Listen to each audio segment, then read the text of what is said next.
देवाची सेवा करणं म्हणजे प्रत्येक वेळेस हातामध्ये बायबल घेऊन प्रार्थना करणं आणि लोकांच्या घरोघरी जाणं हे नाही आहे.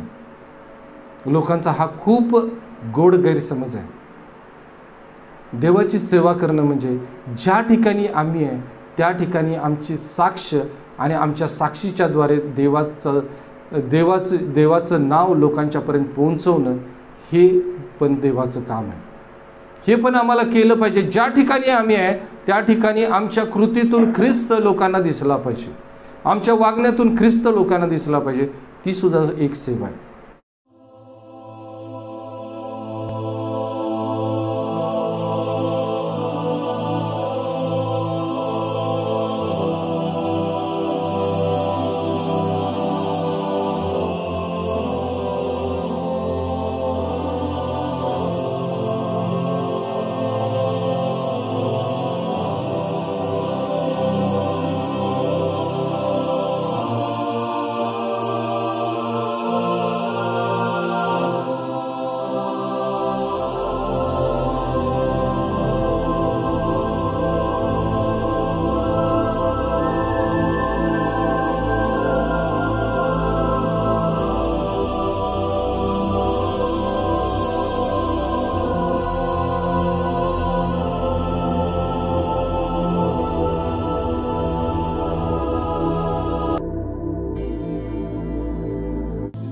की सराफिमातला एक माझ्याकडे उडून आला आणि त्याच्या हातात जळता निखारा होता.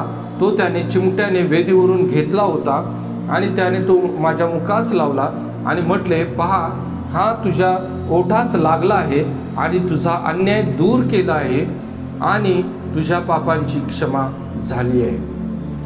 काय झालं या ठिकाणी? त्यानं कबूल केलं, आपल्या पापाची कबुली दिली. कबुली झाल्या झाल्या त्या ठिकाणी आपल्याला दिसतं की त्या ठिकाणी तो जो दूत जो आहे, सराफिम जो आहे, तो सराफिम त्या ठिकाणी जो जळता निखारा होता, तो जळता निखारा आपल्या हातामध्ये घेऊन चिमट्यानं तो वेदीवरून त्यानं तो घेतला आणि त्या ठिकाणी त्यानं मुखाला लावलं. जिथं आमचं पाप आहे ना तिथं देवाचा स्पर्श व्हायला पाहिजे, तिथंच व्हायला पाहिजे. इथं आपल्याला दिसत नाही की ते म्हणजे की त्याचं ओठ अशुद्ध होतं म्हणून त्याच्या हाताला लावला असं नाही दिसत.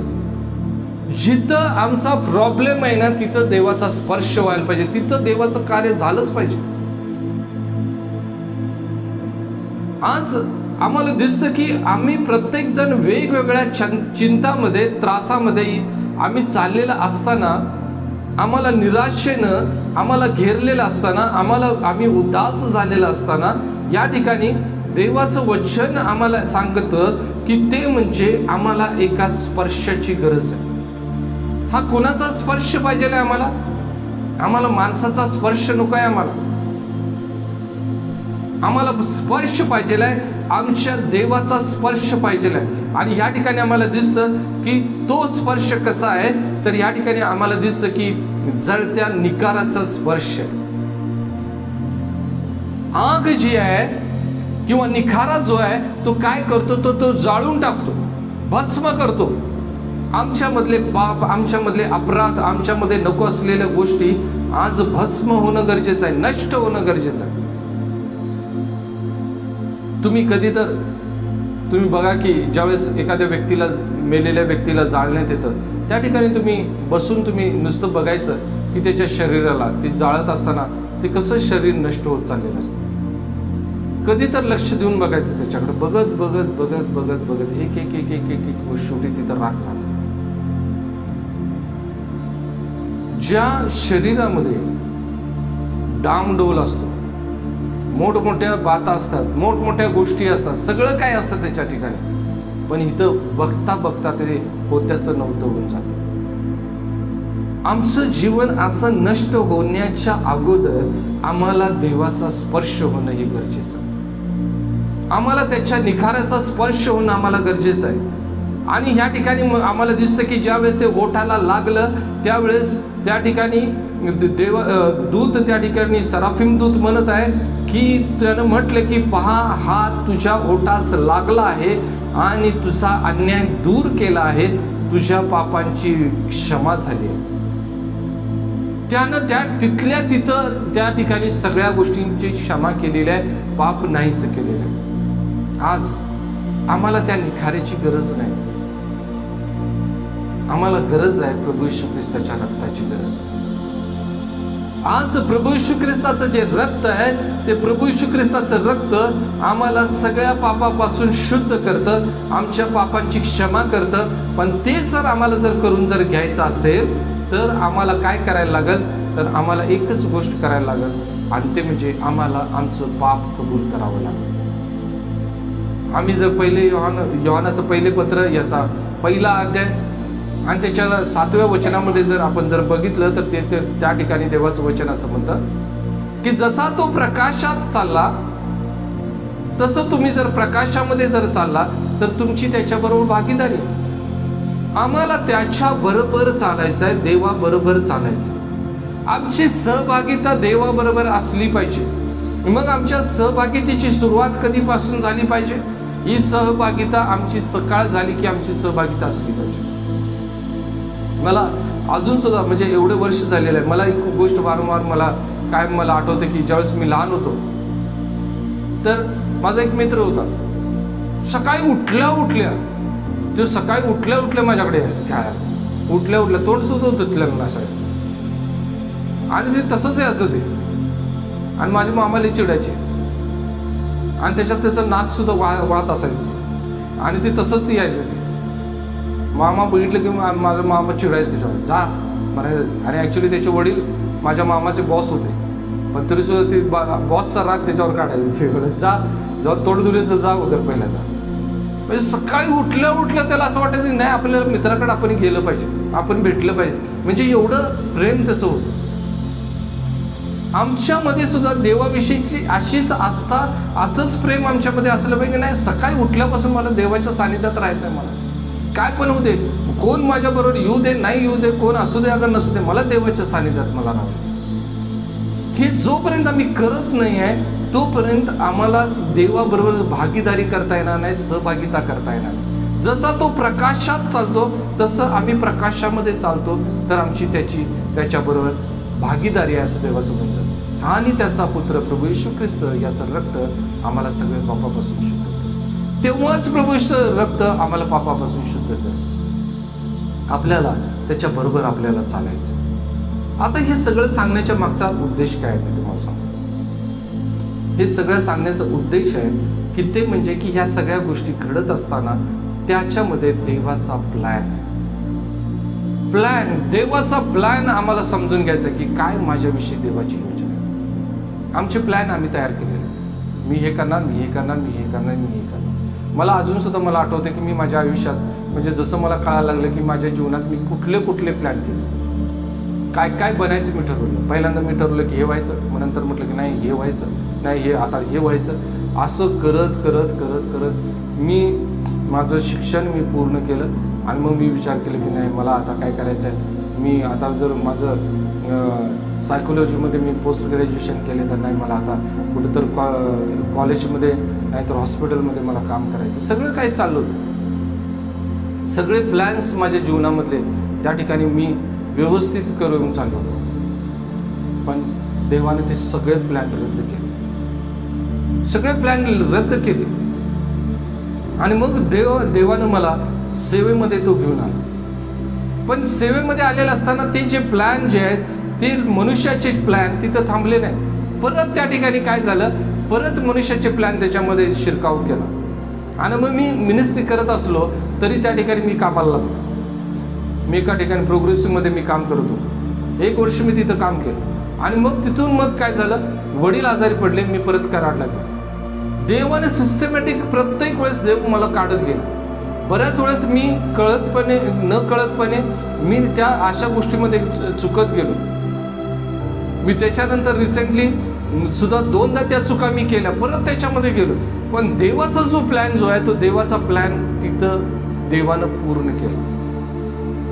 देव त्याचा प्लॅन पूर्ण करतोच.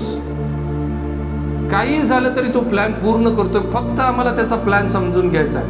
या ठिकाणी आपल्याला दिसतं की त्याच्या पापाची क्षमा झाली, सगळं काही झालं. आता त्या ठिकाणी त्यानं प्रभूचा शब्द ऐकला. इथं सगळ्यात महत्वाचे, मग मी प्रभूचा शब्द ऐकला. कधी ऐकायला आलं त्याला? सुरुवातीने नाही ऐकायला आलं त्याला. प्रभूने त्याला म्हटलं नाही की जसं मोशेला सांगितलं की तू ज्या ठिकाणी उभारलायस ती जागा पवित्र आहे, तुझ्या पायातल्या वाहना काढून टाक, असं तू त्याला काय म्हटलं नाही. देवाने त्याला फक्त त्याचं दर्शन फक्त दिलं, प्रेझेन्स. म्हणून मी बऱ्याच वेळेस एक गोष्ट म्हणतो की ते म्हणजे जोपर्यंत तुमचा आणि माझं देवाबरोबर एन्काउंटर होत नाही ना, व्यर्थ आहे सगळ्या गोष्टी. किती पण आपण प्रयत्न करू दे.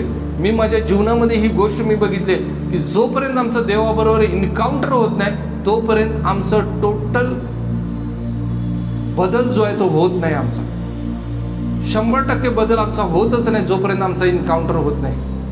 आम्हाला एन्काउंटर झाला पाहिजे. लक्षात ठेवा, ज्यावेळेस आमचा एन्काउंटर होतो त्यावेळेस 180 डिग्रीमध्ये पूर्ण टर्न होतो. त्यावेळेस शाऊलाच्या जीवनामध्ये काय झालं, जो पाऊल झाला नंतर आम्हाला दिसतं की एक एन्काउंटर त्याच्या जीवनाला त्यानं बदलून टाकलं. पेत्राच्या जीवनामध्ये काय झालं, योहानाच्या जीवनामध्ये काय झालं, एक एन्काउंटर जो आहे तो एक एन्काउंटर त्याचं जीवन बदलून टाकलं. आज आमचं जीवन जर बदलत नसेल किंवा हळूहळू जर बदलत असेल तर याचा अर्थ असा आहे की आमचं एन्काउंटर जे आहे ना ते झालेलं नाही, प्रॉपर एन्काउंटर नाही झालं. ज्यावेळेस हे झालं त्यावेळेस त्यानं प्रभूचा शब्द ऐकला आणि तो म्हणाला, मी कोणाला पाठवू, आम्हासाठी कोण जाईल. या ठिकाणी त्यानं म्हटलं की मी कोणाला पाठवू, आमच्यासाठी कोण जाणार आहे, आम्हासाठी कोण जाणार आहे. आता या ठिकाणी त्याला विजन दिल्यानंतर त्याला मिशन द्यायचं. आज आम्हाला देवाचं विजन आणि मिशन असणं गरजेचं. मी येणाऱ्या दिवसामध्ये या गोष्टीवर मी शिकवणार, विजन आणि मिशन याच्यावर. का माहिती आहे, त्याचं कारण असं आहे की आमच्यासमोर क्लिअर असलं पाहिजे की विजन आमच्यासमोर असलं पाहिजे, मिशन आमच्याकडे असलं पाहिजे. कारण या ज्या गोष्टीसाठी देवानं तुम्हाला मला बोलावलेलं आहे ती गोष्ट आमच्या जीवनामध्ये घडणं गरजेचं आहे. ज्यावेळेस देवानं त्याला विचारलं की मी कोणाला पाठवू, आणि तेव्हा तो मी म्हणालो, मी इथं आहे, मला पाठव. काय म्हणत आहे तो, मी इथं आहे, मला पाठव. आज लोक तयार होत नाही. का तयार होत नाही? साध्या साध्या गोष्टी. मी बऱ्याच लोकांना मी बघतो, प्रार्थना करायची, नाही नाही तुम्ही करा की, तुम्ही करा. का तुम्ही करा? प्रार्थना करायला नको का वाटते मला हे समजत नाही. याचा अर्थच असा आहे की आम्हाला अजून देवाचं दर्शन नाही झालं. एक लक्षात ठेवा की जर समजा एक मुलगा आणि मुलगी जर प्रेमामध्ये असतील दोघं जण आणि त्यांचं दोघांचं एकमेकावर खूप प्रेम आहे, असं कधी होतं काय तो मुलगा किंवा ती मुलगी म्हणते नाही आज मी काय बोलत नाही, तू जाऊन ये, मैत्रिणी म्हणते तू जाऊन बोलून येस, असं होतंय? म्हणतोय आम्ही की नाही नाही आज मी काय बोलत नाही, कंटाळा आलाय आता त्याच्यावर, तू जाऊन ये. होते असं? आणि जर समजा तसं जर झालं तर मग तिथं मग मोठं युद्ध होतं त्यावेळेस. लक्षात ठेवा की जर हे मानवी जीवनामध्ये जर ह्या गोष्टी घडतात तर जर तुमचं आणि माझं जर देवाबरोबर जर प्रेम असेल, देवावर जर प्रेम असेल ना, तर आम्ही ह्या गोष्टीसाठी कधीच पाठीमागे राहणार नाही. आम्ही तयार राहणार आहे, कारण आम्हाला बोलायचं आहे ना त्याच्याबरोबर, आम्हाला त्याच्याबरोबर बोलायचं आहे. कधी मला त्याच्याबरोबर बोलायचं आहे, मला मी कधी त्याच्याबरोबर बोलू, मला कधी त्याला भेटू, असं मला होणार आहे ज्यावेळेस माझं प्रेम त्याच्यावर होणार. आमच्यामध्ये ती गोष्ट येणं गरजेचं आहे. या ठिकाणी आपल्याला दिसतं यशानं जास्त विचार केला नाही, तो म्हणाला की मी इथं आहे, मला पाठव, मी तयार आहे. आता तो तयार झाला देवाच्या कार्यासाठी. आज देव तुम्हाला आणि मला सुद्धा हीच गोष्ट सांगायची. आज देव तुम्हाला आणि मला सुद्धा ह्याच गोष्टीसाठी तो तयार करत आहे. आणि देव म्हणत आहे की ते म्हणजे मी कोणाला पाठवू, आमच्यासाठी कोण जाणार आहे, आम्ही काय म्हणत आहे, आम्ही काय सांगत आहे हे आम्हाला बघायचं. या ठिकाणी जाता जाता मी फक्त एकच गोष्ट सांगेन, देवाची सेवा करणं म्हणजे प्रत्येक वेळेस हातामध्ये बायबल घेऊन प्रार्थना करणं आणि लोकांच्या घरोघरी जाणं हे नाही आहे. लोकांचा हा खूप गोड गैरसमज आहे. देवाची सेवा करणं म्हणजे ज्या ठिकाणी आम्ही आहे त्या ठिकाणी आमची साक्ष आणि आमच्या साक्षीच्या द्वारे देवाचं नाव लोकांच्यापर्यंत पोहोचवणं हे पण देवाचं काम आहे. हे पण आम्हाला केलं पाहिजे. ज्या ठिकाणी आम्ही आहे त्या ठिकाणी आमच्या कृतीतून ख्रिस्त लोकांना दिसला पाहिजे, आमच्या वागण्यातून ख्रिस्त लोकांना दिसला पाहिजे. ती सुद्धा एक सेवा आहे.